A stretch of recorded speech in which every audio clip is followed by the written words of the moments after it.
જય સ્વામિનારાયણ બાળ મિત્રો, આજની આપણી આ બાળ સભામાં આપનું હાર્દિક સ્વાગત છે. આજની સભામાં આપણે રક્ષાબંધન અને આપણી પ્રાચીન ભારતીય સંસ્કૃતિ વિશે જાણીશું. રક્ષાબંધન એટલે ભારતીય સંસ્કૃતિનો ખૂબ જ સુંદર તહેવાર. રક્ષાબંધનમાં બેન પોતાના ભાઈની રક્ષા થાય તે માટે રક્ષાના પ્રતીક તરીકે તેને રાખડી બાંધે છે અને ભાઈ બેનની રક્ષા કરવાનું વચન આપે છે. જેમ ભાઈ અને બેન એકબીજાની રક્ષા કરે છે તેવી જ રીતે ભગવાન પણ તેમના ભક્તની સર્વ પ્રકારે રક્ષા કરતા હોય છે. તો આવો આજે એ જ સર્વોપરી ભગવાન અને ભગવાનના અખંડ ધારક એવા ગુરુવર્યોનું આપણી આ બાળસભામાં આપણે સ્વાગત કરીએ જોરદાર જયનાથ દ્વારા.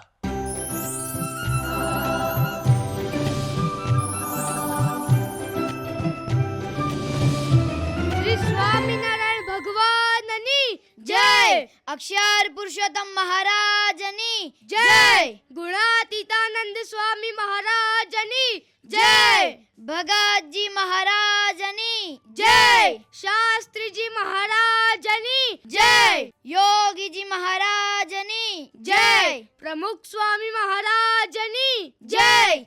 મહંત સ્વામી મહારાજની જય. પ્રમુખ સ્વામી મહારાજ શતાબ્દી મહોત્સવની જય.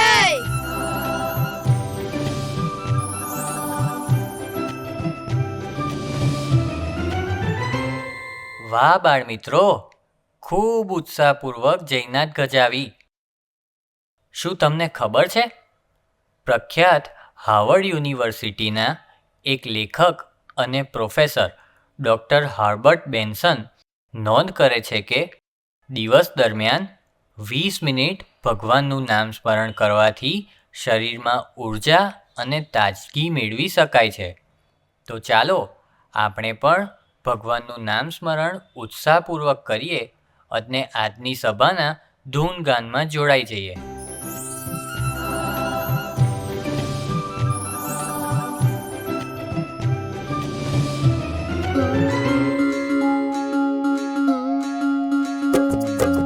બોલો રે સ્વામિનારાયણ બોલો. બોલો રે સ્વામિનારાયણ બોલો. એકવાર મુખથી સ્વામિનારાયણ. એકવાર મુખથી સ્વામિનારાયણ. સ્વામિનારાયણ સ્વામિનારાયણ. સ્વામિનારાયણ સ્વામિનારાયણ. બોલો રે સ્વામિનારાયણ બોલો. બોલો રે સ્વામિનારાયણ બોલો. ઊંઘતા ને જાગતા સ્વામિનારાયણ. ઊંઘતા ને જાગતા સ્વામિનારાયણ. ઉઠતા ને બેસતા સ્વામિનારાયણ. ઉઠતા ને બેસતા સ્વામિનારાયણ. સ્વામિનારાયણ સ્વામિનારાયણ. સ્વામિનારાયણ સ્વામિનારાયણ. હા બોલો રે સ્વામિનારાયણ બોલો. બોલો રે સ્વામિનારાયણ બોલો.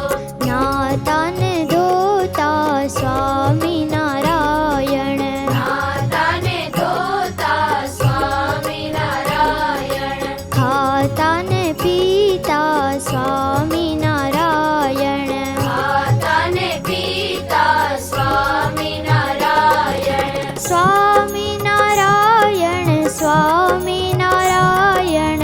સ્વામિનારાયણ સ્વામિનારાયણ. બોલો રે સ્વામિનારાયણ બોલો. બોલો રે સ્વામિનારાયણ બોલો. હરતા ને ફરતા સ્વામિનારાયણ. હરતા ને ફરતા સ્વામિનારાયણ. હાલતા ને ચાલતા સ્વામિનારાયણ. હાલતા ને ચાલતા સ્વામિનારાયણ. સર્વ ક્રિયામાં સ્વામિ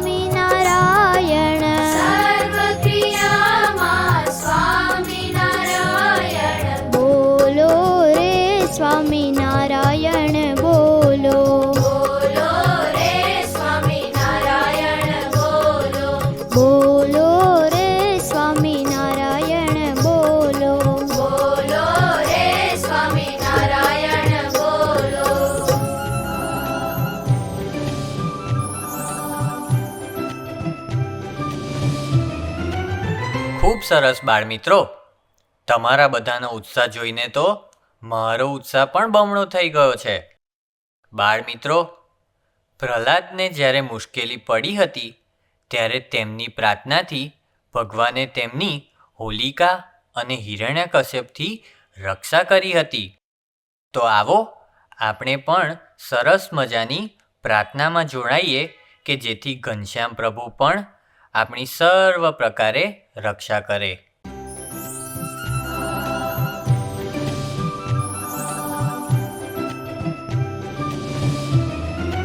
रक्षा करो घनश्याम, रक्षा करो घनश्याम, रक्षा करो घनश्याम, रक्षा करो घनश्याम,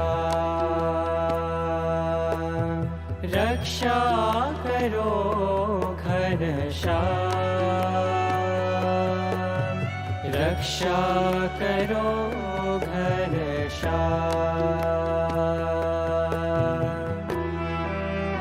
हरि बिन कौन हरे मोरी पीर, हरि बिन कौन हरे मोरी पीर, हरि बिन कौन हरे मोरी पीर, हरि बिन कौन हरे मोरी पीर. जो कुछ है सब देन तुम्हारी, रक्षा करो घनश्याम. जो कुछ है सब देन तुम्हारी, रक्षा करो घनश्याम. हरि बिन कौन हरे मोरी पीर, हरि बिन कौन हरे मोरी पीर, हरि बिन कौन हरे मोरी पीर.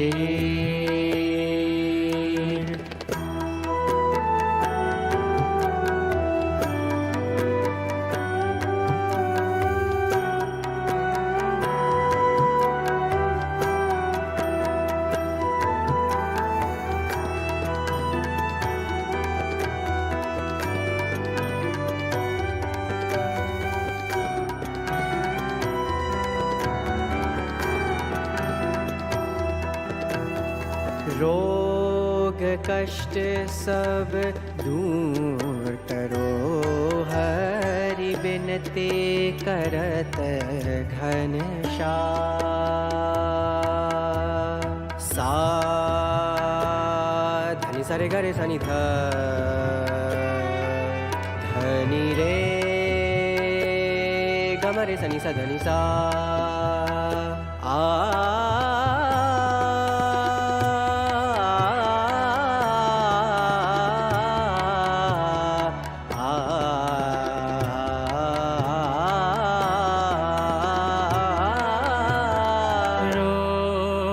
कष्ट सब दूर करो, हरि बिनती करत घनश्याम. बीच भंवर में नैया हमारी, बीच भंवर में नैया हमारी, पार करो घनश्याम. हे घनश्याम, हरि बिन कौन हरे मोरी पीर.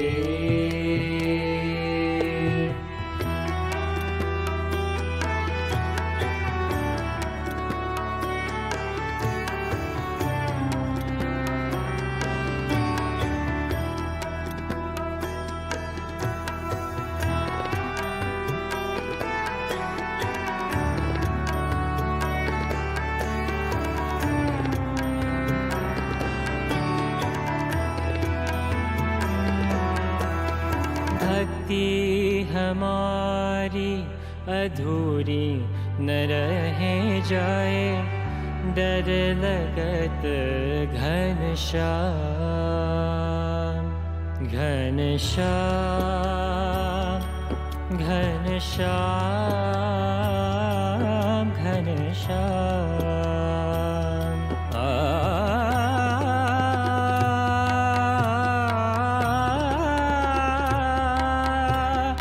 डर लगत घनश्याम। घनश्याम घनश्याम घनश्याम घनश्याम। भक्ति हमारी अधूरी न रहे जाए, डर लगत घनश्याम। भक्तन को प्रभु आश तिहारी, भक्तन को प्रभु आश तिहारी। सुन ले हे घनश्याम, सुन ले हे घनश्याम, हे घनश्याम। हरि बिन कौन हरे मोरी पीर, जो कुछ है सब देन तुम्हारी। रक्षा करो घनश्याम, हरि बिन कौन हरे मोरी पीर। हरि बिन कौन हरे मोरी पीर। हरि बिन कौन हरे मोरी पीर। रक्षा करो घनश्याम, रक्षा करो घनश्याम। रक्षा करो घनश्याम, रक्षा करो घनश्याम। रक्षा करो घनश्याम, रक्षा करो घनश्याम।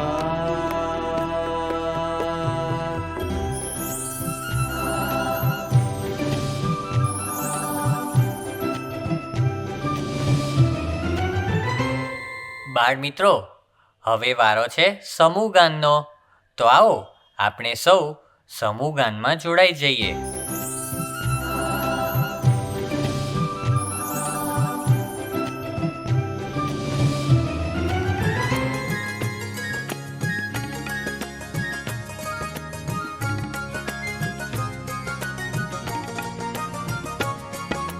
સારા કામનું સારું ફળ, ખોટા કામનું ખોટું ફળ.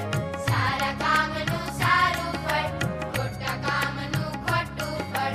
જેવું વાવો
બાળમિત્રો, ભારત દેશમાં અનેક પ્રકારના તહેવારો ઉજવાય છે.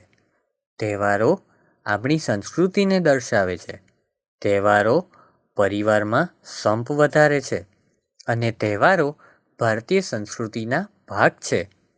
કહેવાય છે કે ભારતીય સંસ્કૃતિ ઘણા વર્ષો જૂની છે, છતાં પણ આજે જીવંત છે. ભારતીય સંસ્કૃતિ પ્રાચીન હોવાને સાથે સાથે વિશ્વવ્યાપક અને વિશ્વવિખ્યાત પણ છે. તો આવો એ જ સંસ્કૃતિને વર્ણવતા આજના આપણા મુખ્ય કાર્યક્રમમાં જોડાઈએ.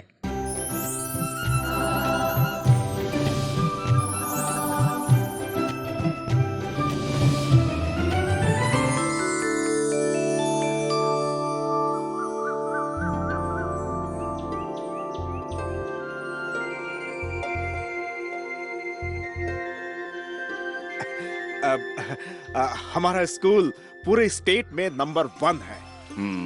स्पोर्ट्स में भी नंबर 1 है. और हाँ, जनरल नॉलेज में भी नंबर 1 है. पर हम सभी स्टूडेंट्स को ग्रेट इंडियन कल्चर के बारे में भी नॉलेज देते हैं. तो आप अपनी यूनिवर्सिटी के साथ कोलैबोरेशन के लिए हमें चांस दीजिए प्लीज. मैं एक वर्गखंड की मुलाकात लेना चाहता हूँ. Please come, please come.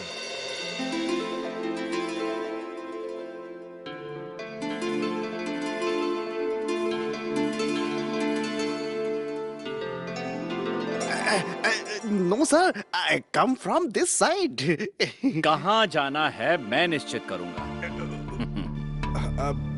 No problem, as you wish. Please please come. चलो.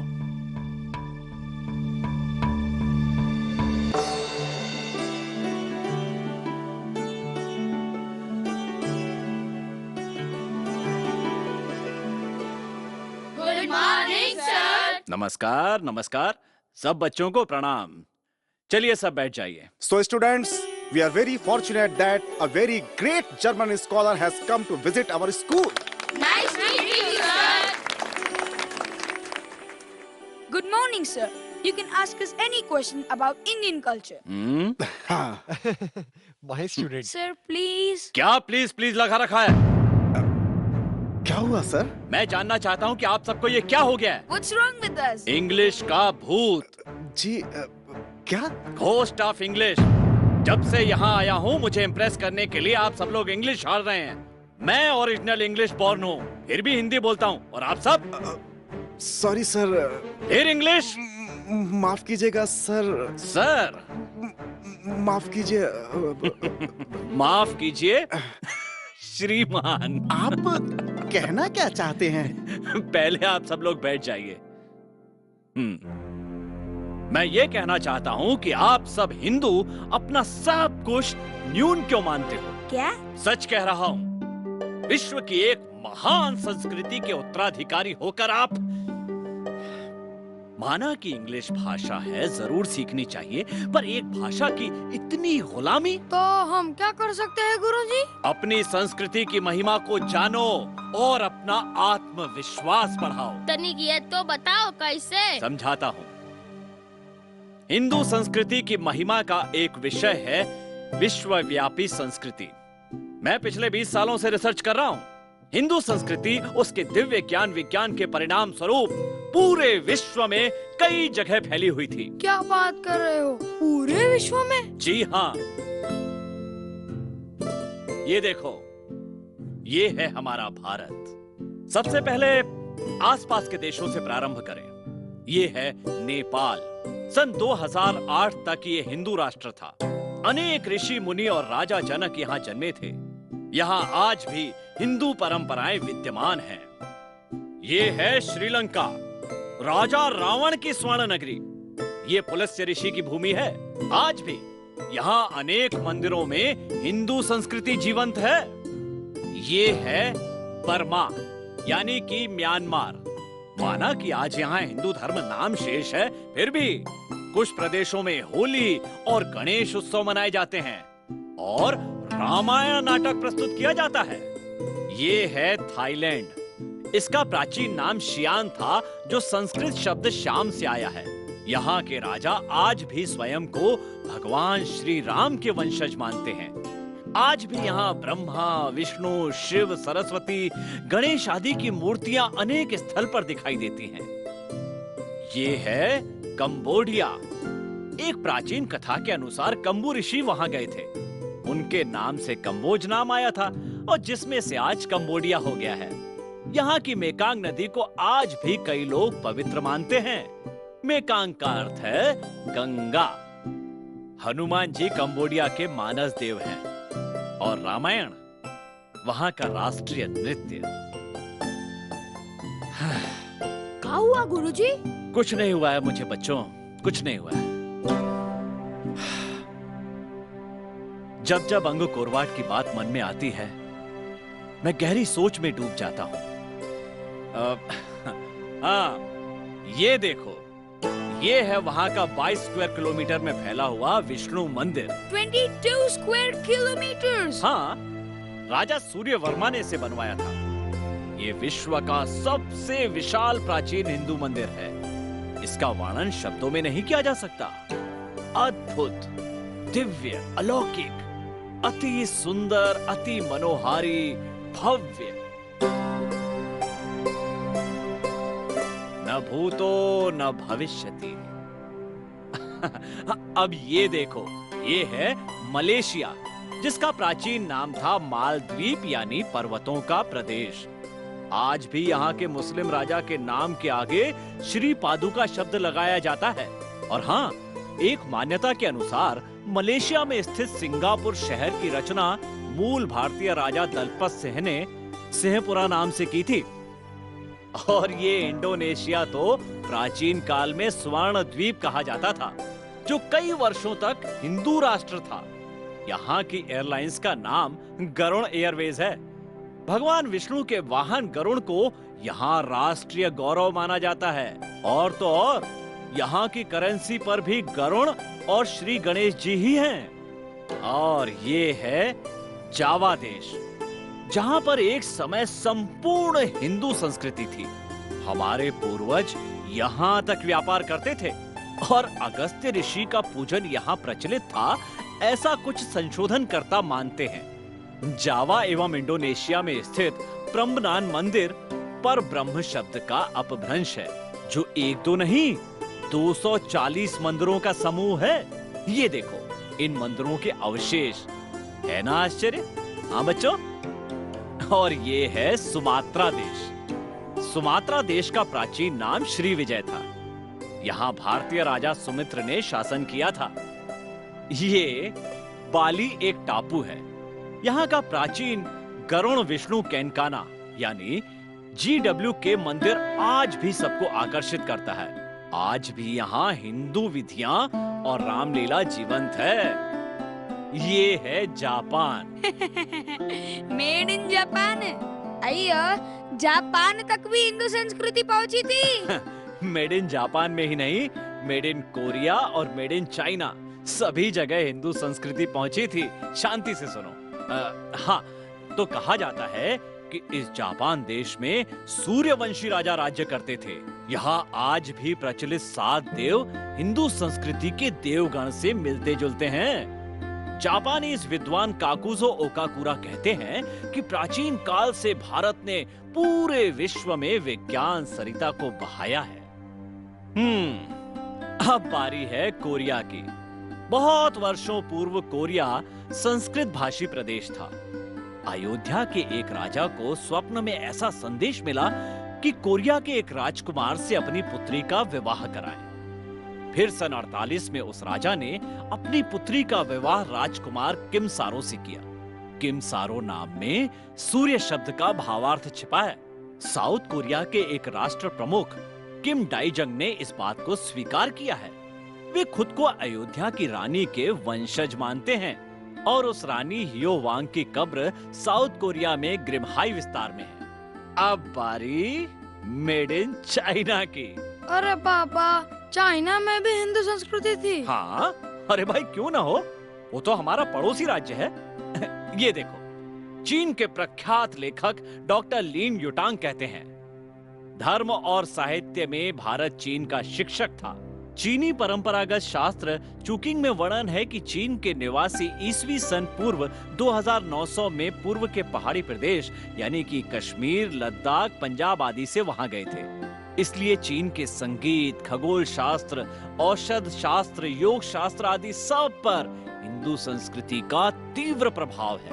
और जानते हो, महाभारत और पुराणों के अनुसार चीन का प्राचीन नाम हरिवर्ष था। यहाँ प्रवर्तमान बौद्ध धर्म पर भी हिंदू धर्म का प्रभाव दिखता है। ये सब कैसे मुमकिन है गुरुजी? मुमकिन है। ये देखो, ये है हमारी तक्षशिला विद्यापीठ।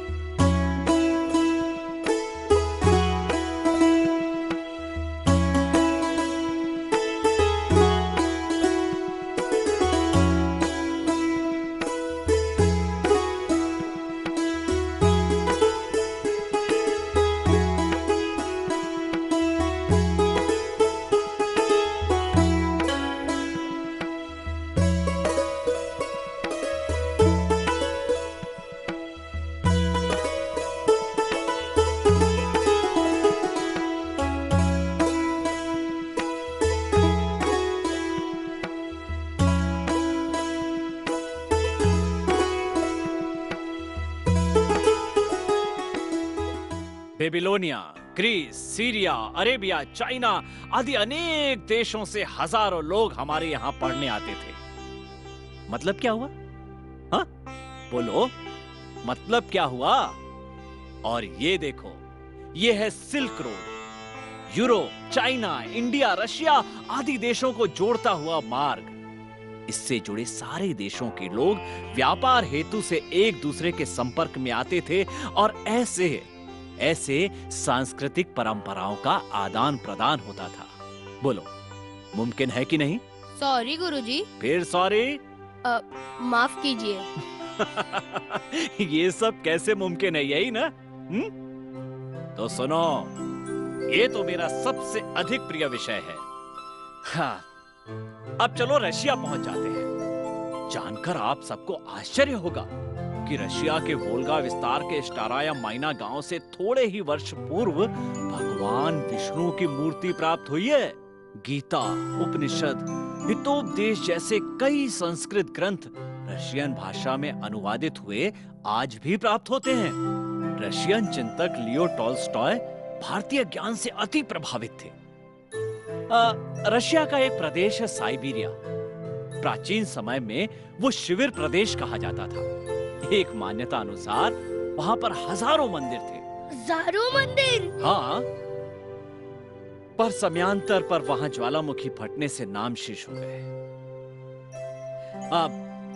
अब हम आते हैं बाईं तरफ। ये है अफगानिस्तान, यानी कि महाभारत का गांधार प्रदेश। धृतराष्ट्र की पत्नी गांधारी यहीं से थी।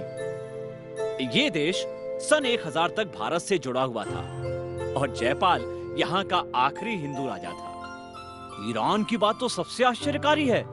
ईरान शब्द आर्यन शब्द से आया माना जाता है। मैक्स मुलर के संशोधन अनुसार पारसी लोग मूलतः हिंदुस्तान के ही थे।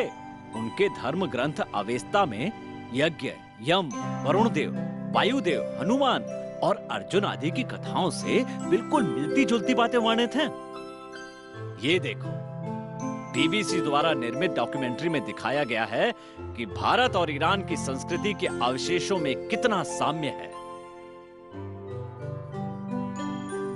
Wow, amazing. अरे अभी तो बहुत सारी बातें बाकी हैं। अब आते हैं अरब देश। एक मान्यता के अनुसार यहाँ के लोग मूर्ति पूजक थे, जो कुछ परिस्थितियों के विवश होकर मूर्ति परंपरा के विरोधी हो गए। इस्लाम धर्म से कई वर्ष पहले यहाँ धर्म भ्रष्ट ब्राह्मण लोग बसते थे। अरे भाई, विश्वास ही नहीं हो रहा कि ये सब नहीं हो रहा है ना? अरे अभी तो बहुत कुछ बाकी है, धीरज से सुनते रहो। ये है अफ्रीका खंड। एक मान्यता के अनुसार पिरामिड की रचना के पीछे भी भारतीय गणित शास्त्र है। और ये देखो। ये तो नाइल नदी है, वर्ल्ड्स लॉन्गेस्ट रिवर। हाँ, और इसी नाइल नदी का उल्लेख भविष्य पुराण में नीला और काली नदी के रूप में है। इस बात का संशोधन करने वाले जॉन हनिंग स्पीक लिखते हैं कि मुझे एक वाराणसी के पंडित ने हिंदू पुराण में लिखा हुआ यह वर्णन दिया था कि माउंटेन ऑफ द मून यानी कि सोमगिरी पर्वत के कारण लेक विक्टोरिया बनता है और वहां से ये नाइल नदी निकलती है। वाह, अद्भुत। अरे भाई, हम अपने पुराण और इतिहास ग्रंथों की गहराई तक अभी तक पहुंचे ही कहां हैं। ऐसे तो अनेक मोती वहां पड़े हुए हैं। अब आई यूरोप की बारी। फ्रेंच तत्वचिंतक फ्रांसवा वोल्टेयर कहते हैं, मैं निश्चित रूप से कह सकता हूं कि यूरोप में जो कुछ ज्ञान आया है सब गंगा किनारे बसे लोगों से आया है। कहा जाता है कि सोक्रेटिस, एरिस्टोटल, प्लेटो, पाइथागोरस आदि सब भारत से प्रभावित थे। विद्वान मैक्स मुलर के मुताबिक इस सब की वार्ताएं भारत से ही वहां गई हैं। ये देखो, रोमन राजाओं के शरीर पर तिलक और वस्त्रों में हिंदू असर देखने को मिलता है। और ये देखो, ये है स्वास्तिक, हमारा एक मंगल चिन्ह। ग्रीस में, रोम में, एथेंस में, फ्रांस में, जर्मनी में और स्पेन में। और ये देखो, येल यूनिवर्सिटी का संशोधन, दुनिया में इतनी सारी जगह स्वास्तिक पाए गए हैं। गुरुजी, अमेरिका की बारी कब आएगी? अरे इतनी जल्दी भी क्या है? अभी अभी हमारे गुरु पूज्य प्रमुख स्वामी महाराज 93 वर्ष की आयु में वहाँ गए थे। ओ, प्रमुख स्वामी महाराज। मैंने सुना है उनका नाम। वे तो अकेले ही पर्याप्त हैं। जहां भी जाएंगे पूरी संस्कृति खड़ी कर देंगे, मुझे पूरा विश्वास है। अब है अमेरिका की बारी। अमेरिकन इतिहासविद विल ड्यूरा कहते हैं, भारत अमेरिका की माता है। और ये देखो, ये है इंडोनेशिया का भीम मंदिर, ये है दक्षिण भारत के मंदिर, ये हैं इजिप्ट के पिरामिड और ये हैं अमेरिका के मय स्थापत्य। गौर से देखो, नहीं लगता कि कोई एक ही संस्कृति के मानवों का सर्जन है?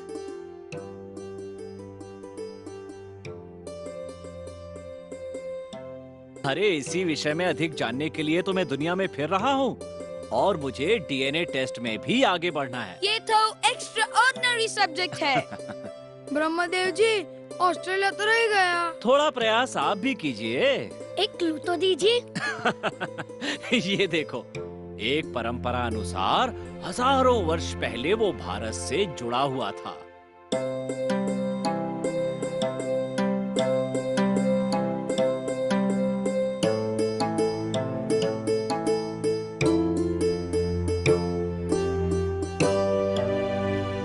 कहा जाता है कि पुलत्स्य ऋषि वहां पहुंचे थे।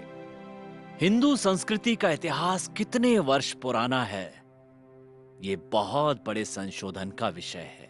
हाँ, बहुत बड़ा। गुरुजी, मेरी छाती देखो कितनी फूल रही है। अरे छाती को अंदर ही रखो भाई। मैंने जो कुछ भी कहा उसका अर्थ ये नहीं है कि हम ही सब कुछ थे, पर इतना तो हम जरूर कह सकते हैं कि हम कुछ तो थे, समझे?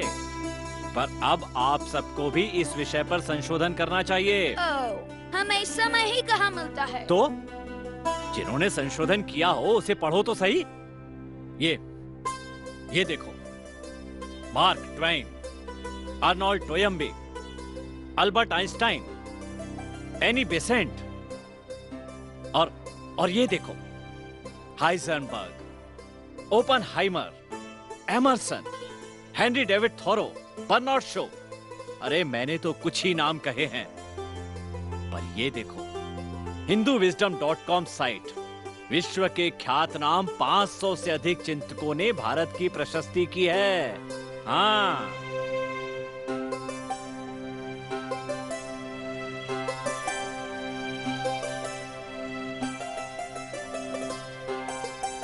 भारतीय हिंदू संस्कृति विश्वव्यापी थी और विश्व विख्यात भी। पर गुरुजी, हमें ऐसा अनुभव क्यों नहीं होता? क्योंकि सिर्फ तुम ही नहीं, पूरा का पूरा Hindustan mobile, video game, serial, movie, internet, party, dance, खाना पीना, मौज करना आदि में डूबा हुआ है। पर इसमें हम क्या कर सकते हैं? हमें देखो। देख तो रहे हैं। ऐसे नहीं, अपनी अंतर की आंखें खोलो। अरे आज मेरे जैसे अनेक मॉडर्न लोग भारत के ज्ञान के प्रति आकर्षित हैं। ये देखो, रोनाल्ड निक्सन, ब्रिटिश पायलट, अरे आध्यात्मिक अनुभूति से प्रभावित हो यहाँ आए और साधु हो गए। नाम रखा योगी कृष्ण प्रेम। और ये देखो, रिचर्ड अल्बर्ट यानी बाबा रामदास। ये देखो, भगिनी निवेदिता, माता जी। ये हैं हवाई टापू के संत, ये हैं हिमालय में घूमते संत। किन किन के नाम लो। अरे हिंदू संस्कृति बहुत महान थी, इसीलिए तो पूरे विश्व में फैल गई थी। पर आज उनके ही उत्तराधिकारी आत्मा और परमात्मा के ज्ञान से अज्ञात हैं और अपने आप को न्यून मानते हैं। प्लीज प्लीज अपनी हिंदू संस्कृति को ऊपर से मत देखो। आपके पास अध्यात्म ज्ञान है, उसका साक्षात्कार किए हुए संत हैं जो दुनिया में कहीं नहीं है, कहीं नहीं है। मतलब मुझे देखो। मेरे पास पैसा था, घर था, नाम था, कला थी, सब कुछ था, पर शांति मुझे यहाँ भारत में मिली। भारत में सचमुच यहाँ कुछ अलग बात है। तालियां मत बजाओ, अपना आत्मविश्वास पुनः प्राप्त करो। दूसरी संस्कृतियों का अंधा अनुकरण बंद करो। अपने दिव्य ज्ञान के आधार पर आप बहुत कुछ कर सकते हैं। हम करेंगे गुरुजी, जरूर करेंगे। हम बहुत अच्छा पढ़ेंगे और ऐसा रिसर्च करेंगे कि सच पूरी दुनिया के सामने बाहर आए। धन्यवाद, धन्यवाद बेटा, धन्यवाद। लेकिन एक बात हमेशा याद रखना, हिंदू संस्कृति के पास जो ज्ञान है उसमें ही परम शांति है, कल्याण है। विज्ञान तो इस ज्ञान की एक लहर मात्र है। Thank you. अरे फिर थैंक यू। सॉरी सॉरी, ये मैं क्या बोल रहा हूँ। हाँ, धन्यवाद ब्रह्मदेव जी। हम आपके आभारी रहेंगे कि आपने हमें हमारी सच्ची पहचान कराई। अब हम आत्मसम्मान से जिएंगे, गर्व से जिएंगे। अच्छा, तो ऐसी बात है तो फिर हम आपके साथ कोलैबोरेशन के लिए तैयार हैं। Thank you. हाँ? धन्यवाद ब्रह्मदेव जी, धन्यवाद।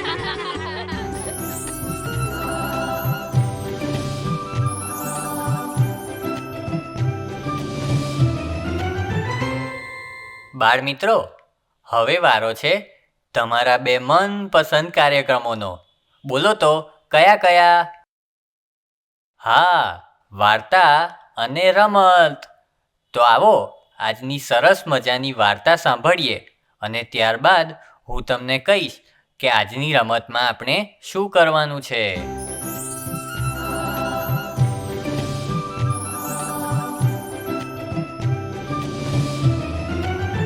પારસમણી. એક હતો દુકાનદાર. તે તેલ વેચવાનો ધંધો કરતો હતો. શહેરમાં નાનકડી દુકાન હતી. 2-5 રૂપિયાનું છૂટક તેલ વેચી પોતાનું ગુજરાન ચલાવતો હતો. એક દિવસ એક મહાત્મા તેની દુકાને આવ્યા. તેમની પાસે પારસમણી હતો. પારસમણી એટલે લોઢાને અડાડતા સોનું બનાવી દે તેવો ચમત્કારિક પથ્થર. મહાત્માએ તે પારસમણી દુકાનદારને આપ્યો અને કહ્યું, ભાઈ, અમે પાછા ના આવીએ ત્યાં સુધી આ પારસમણી તું તારી પાસે સાચવીને રાખજે. તેમણે પારસમણીનો મહિમા પણ દુકાનદારને સારી રીતે સમજાવ્યો. દુકાનદાર પોતાના ધંધામાં વ્યસ્ત હતો. તેને મહાત્માની વાત પર વિશ્વાસ ન બેઠો. તેણે મહાત્માને કહ્યું, તમારી પાસે જે હોય તે મૂકો પેલા ખોળામાં. મારી પાસે અત્યારે બિલકુલ સમય નથી. આ સાંભળી મહાત્માએ દુકાનના એક ખોળામાં કપડામાં વીંટાળેલો પારસમણી મૂક્યો અને ચાલતા થયા. દુકાનદારને પારસમણીની ચકાસણી કરવાનો ક્યારેય સમય જ મળ્યો નહીં.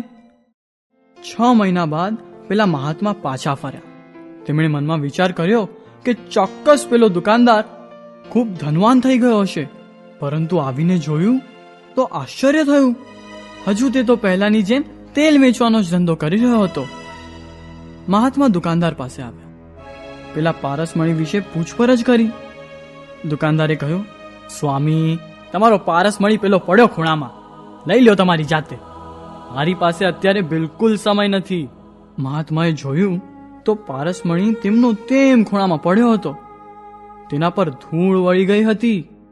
દુકાનદાર પારસમણીનું મહત્વ સમજ્યો નહોતો અને તેણે તેનો કોઈ ઉપયોગ કર્યો નહોતો.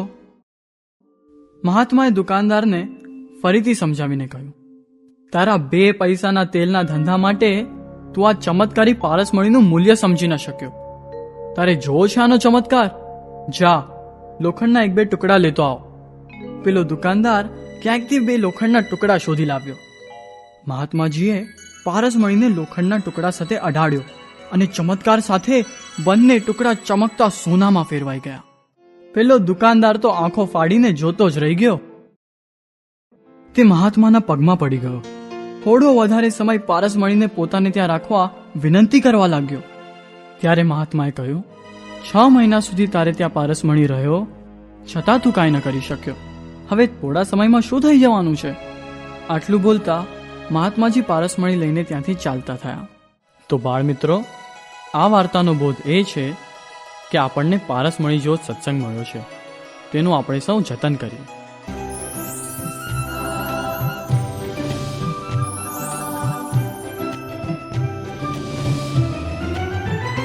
બાળ મિત્રો, હવે વારો આવી ગયો છે.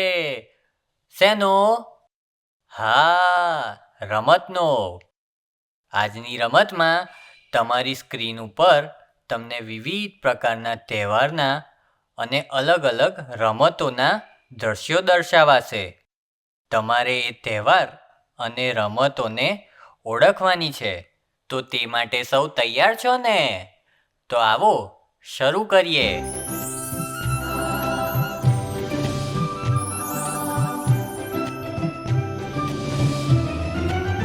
બોલો બાળકો, આ કયો ઉત્સવ છે?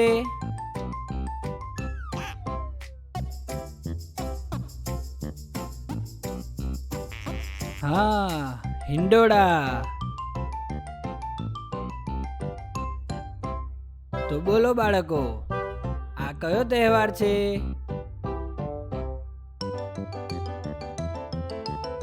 અરે વાહ, સરસ, દશેરા.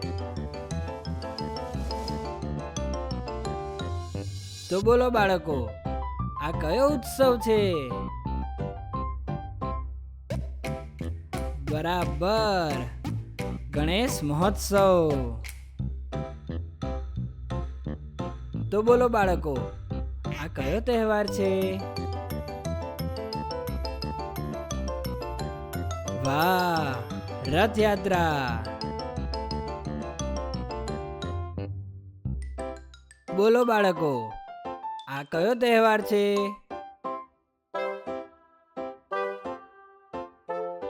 હા, ઉત્તરાયણ જોડી પર્વ. બોલો બાળકો, આ કયો ઉત્સવ છે?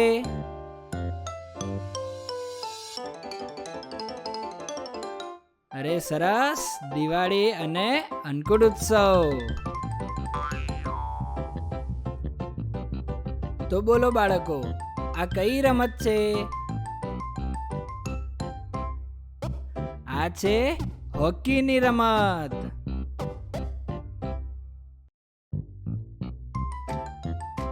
તો બોલો બાળકો, આ રમતનું નામ શું છે? આ રમત તો બધાયને ગમે, ક્રિકેટ. બાળ મિત્રો, કહો જો, આ રમતનું નામ શું છે? હા, ફૂટબોલની રમત. તો બોલો બાળકો, આ કઈ રમત છે?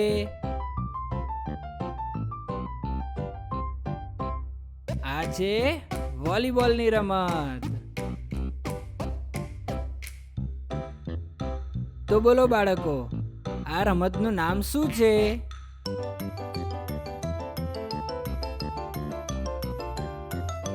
Table tennis. બાળ મિત્રો, કહો જો, આ રમતનું નામ શું છે?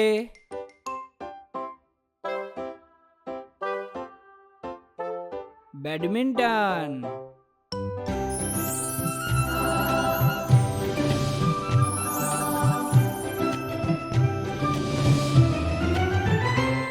મજા પડી ને બાળ મિત્રો?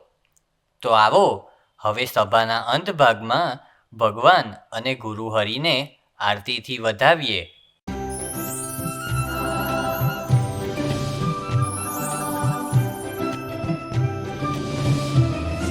સ્વામિનારાયણ ભગવાનની જય.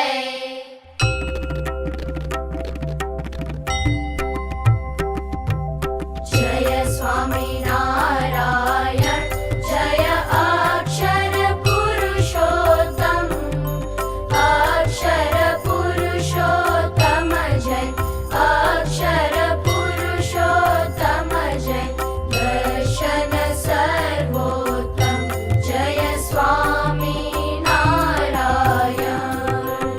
મુક્ત અનંત સુપૂજિત સુંદર સાકારમ જય સુંદર સાકારમ. સર્વોપરી કરુણાકર, સર્વોપરી કરુણાકર, માનવ તનુધારમ જય સ્વામિનારાયણ.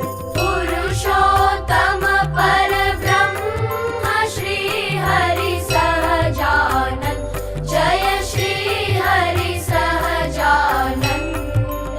અક્ષર બ્રહ્મ અનાદિ, અક્ષર બ્રહ્મ અનાદિ, ગુણાતીતાનંદ જય સ્વામિનારાયણ.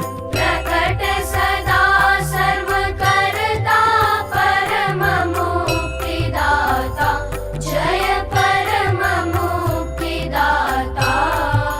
ધર્મ એકાંતિક સ્થાપક, ધર્મ એકાંતિક સ્થાપક, ભક્તિ પરિત્રાતા જય સ્વામિનારાયણ. દાસ ભાવ દિવ્યતા સહ બ્રહ્મ રૂપે પ્રીતિ, હો બ્રહ્મ રૂપે પ્રીતિ. સુરદ ભાવ અલૌકિક, સુરદ ભાવ અલૌકિક, સ્થાપિત શુભ રીતિ જય સ્વામિનારાયણ.